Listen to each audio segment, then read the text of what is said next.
Hey, Dirty Jamie here.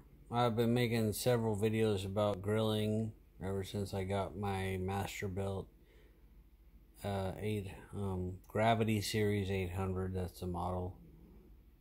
And it didn't make an intro for my last video trying to smoke cheese, which really has not much to do with what this grill is capable of, but just using it as a compartment to smoke cheese, cold smoke.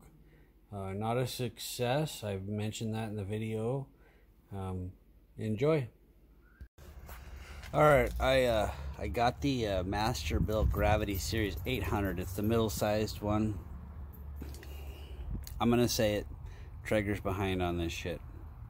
This charcoal Gravity Series barbecuing style char grill also makes one. I went with the masterbuilt because they have 3 different sizes, and not really a lot of other reason. I've watched the pros and cons of both the masterbuilt and the char grill. Anywho, we're gonna do something unique today. I'm not gonna get into a lot of detail about this grill. If you want to know about it, you should look it up. They're amazing. We're gonna do some cold smoking. Now, I can run this temperature down on this digital grill to 150, but that's not low enough for smoking cheese. I believe that's not low enough. So I have a smoke tube. A lot of people know about these. It's a stainless steel tube with a bunch of perforated holes in it. Now, on the grill here, you've got this this ash door. This is where you empty the ash out from your charcoal. I'm just gonna drop this in here like that. It's a little bit too big, but it'll fit. I can close the door. I'm gonna use my little propane torch right here, and I'm gonna light that sucker. I'm gonna open the vent, the top vent that lets the smoke go into the top grilling area.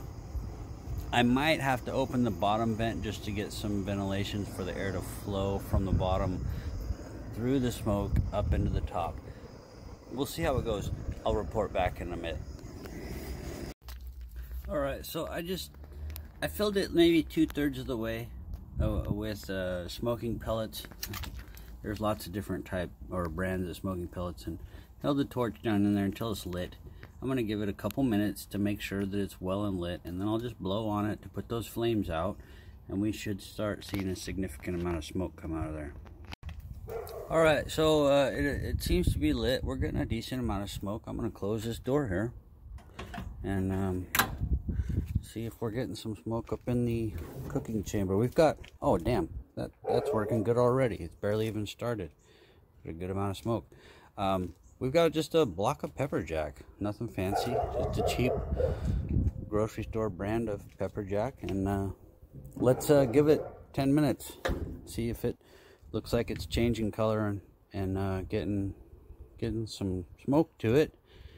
I've even got some smoke leaking out of this top vent slide here. I removed the top one. I'm gonna go ahead and remove the bottom. I just decided that just now, just to make sure that it's able to let the smoke come in the bottom and then out the top up into the grill. Yeah, there's smoke in there, not a ton. We'll see how it goes. Right after I stopped that last video, I was like, hey, let's open this just to see, and I was surprised. That's a good sign. Yeah, let's just see how let's just close it up and let it do its thing for a bit. Alright guys, it's been half hour to an hour, I don't know. I can see a little bit of smoke drifting out the back. Shit, I don't even know if you can see it in the video, but I haven't taken a look in a while. You know, I don't see a lot of change here. Not quite what I was hoping for, but let's just go for the long haul. Let's just let it smoke a long damn time. Take another look in the smoke box. Plenty. I'm tempted to like power this thing on and turn on the fan. I don't know what that's gonna do. We might try it out just to experiment. Alright guys, I'm gonna show you why I'm not a professional YouTuber. We've made so many changes. We added some chicken, that's a side note. The smoker is now up on the grill. The cheese is on the top. You see these deep imprints from the grill. We actually had this thing down here when we, you know, early on, and it was just going so slow. I was like, man, I am not getting any smoke color on that cheese. You know, I'm expecting it to brown a little bit. It was so cold. I lit my charcoal. I turned the temperature to 150, as low as it'll go. And then, like a fool, I got on the phone and forgot about it, talking with my mom. It's Mother's Day. And I came back out, and the cheese had melted through so far that you can see that it stuck to the grill. We've done so many things now. We turned the grill off, like, oh, too hot, turn it off, choked off the bottom so that it wouldn't get air. Then the smoke tube started flaming up from the fan on the charcoal. So I was like, hell with that. Pull the smoke tube out, put it in here on a piece of foil so the ashes will be contained. I'm just running through with you what I went through, my mistakes, how to use this. I would not call this a successful cheese smoke. I'll be able to eat it, but this is not the way to go about it. Just a little input, just a little information for anybody who wants to try this on one of these grills. In the future, I would say put the smoke tube in the grill like I have here. Keep these closed. Don't mess with the charcoal box. Don't light it. The cheese can't withstand 150 degrees. Anyway, that's where we're at.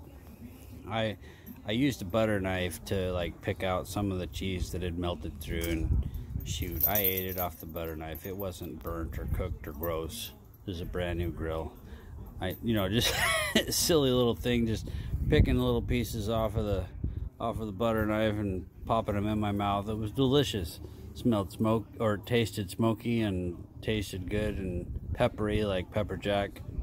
But if I try to cold smoke in this again, this is most likely the method. Put the smoke tube up top under foil to contain the ashes, because this isn't a charcoal. I mean, it's a charcoal grill, but it's not made to have charcoal up top, so no sense letting the ashes drip down where it's going to make a mess. We'll contain the ashes and throw them away on that aluminum foil. Anyway, yeah, rambling, watching NASCAR, paying semi attention but not enough attention. Alright, I should have taken a video before I took this out of the grill, but you can see the pattern that the cheese has. It's completely melted. To me, it's still going to be delicious, but this thing had sat to where it dripped through every one of them grill marks and made these lobes, which are also delicious. I've been eating those. Too hot. Don't light your charcoal. It's called code smoke for a reason. Put the smoke up top. Be patient. Maybe it takes more hours than I'm used to smoke cheese. This is actually the very first time I've ever smoked cheese. I'll eat this, but this is not what I would call a success. It's still delicious, but I did not want it to melt through the grill. Maybe I need to put it on a piece of foil so it doesn't melt through. Maybe I just need to not light it and not let it get that soft. Anyway, this is a lesson learned. That's what I'm going to title it. I know now that I will just put the smoke tube in the grill compartment, not even open the slides for the air on the charcoal, not light the charcoal, just set the smoke tube and let it do its thing. Probably put a piece of foil under the cheese so that it doesn't drip even if it gets soft. So anyway, hit like and subscribe, and thanks for watching. Bye.